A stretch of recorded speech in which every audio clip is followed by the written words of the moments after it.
right, hello there, Bio 30. This is Miss Andrews here. I'm going to attempt to do a video lesson, so you should be able to follow along with your own notes.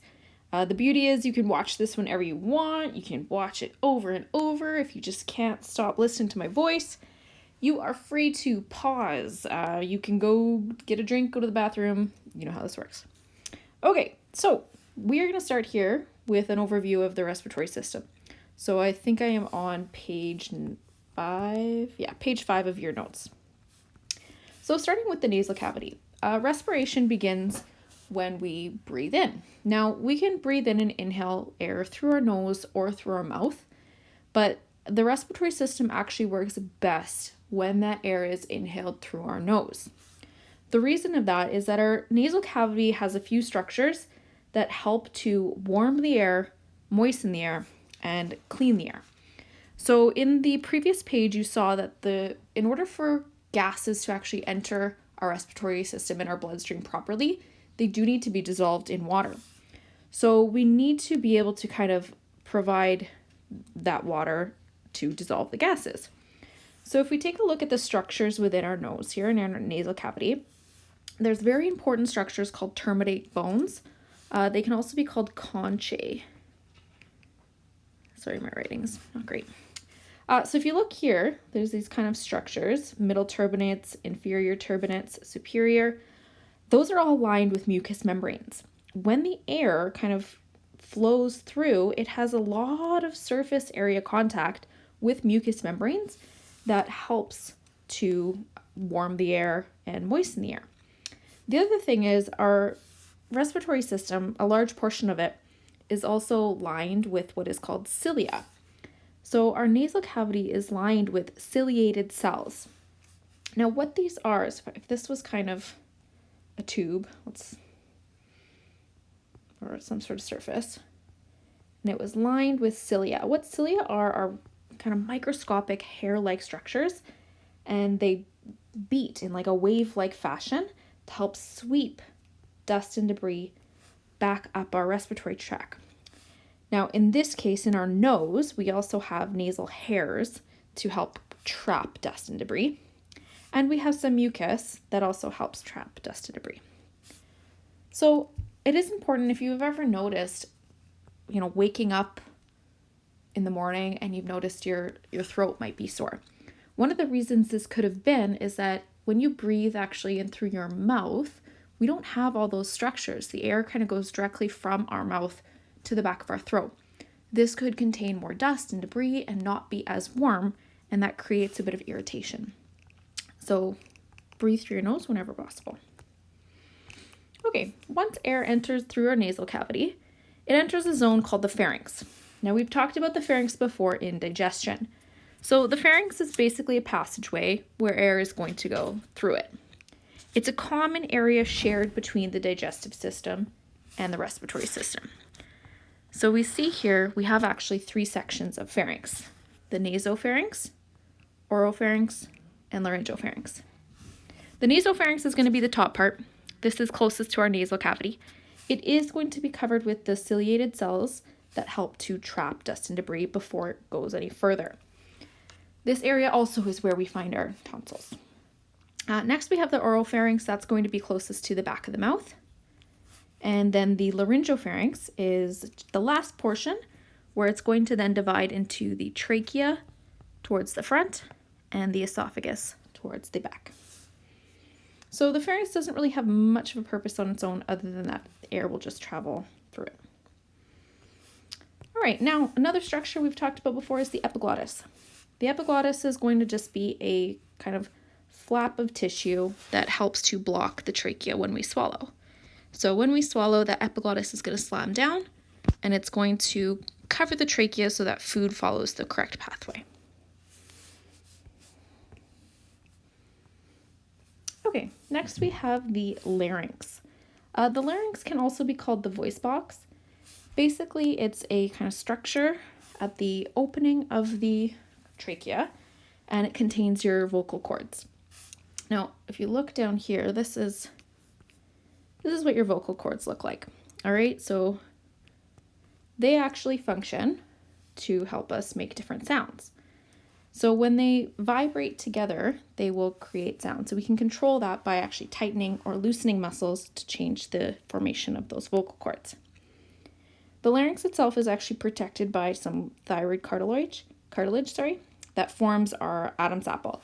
And when males typically reach puberty, that cartilage is going to thicken and it's going to help create a lower voice sound. Now, if you look at this other picture here, those look like unhappy vocal cords. So those are inflamed vocal cords. Causes a problem that some of you may have had, laryngitis, where it's going to inflame those vocal cords, going to potentially cause loss of voice. Now, I want to actually show you a quick video here of vocal cords. It's a little bit weird. Let me see if this will work. All right. Here is a look at some normal young female vocal cords during a stroboscopic exam. So you can see those vocal cords bouncing back and forth, and they change with different sounds.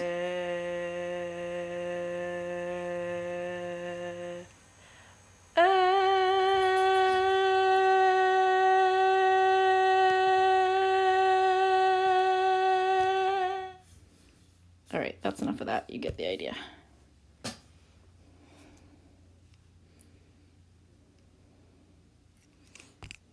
Okay.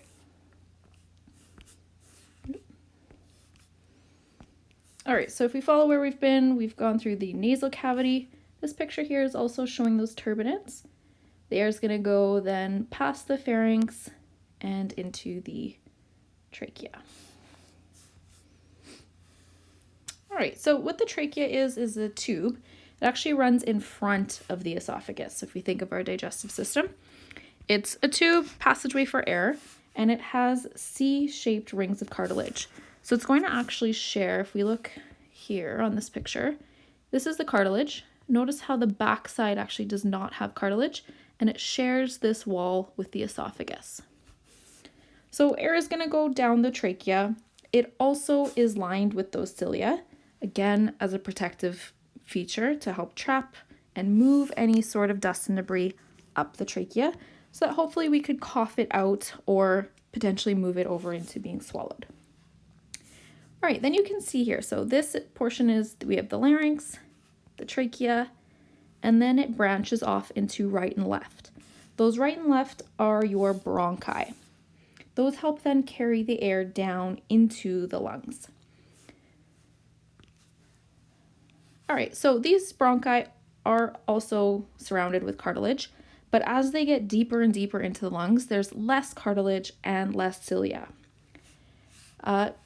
Bronchi basically just help carry the air into the lungs. We can see here another problem with our respiratory system that you may have had before is bronchitis. So if those tubes become inflamed or infected, that can lead to kind of, if you see here, a much narrower airway, can lead to heavy breathing, trouble breathing, and then some perhaps mucus and phlegm buildup. All right, then our bronchi, they continually branch into smaller and smaller tubes known as bronchioles.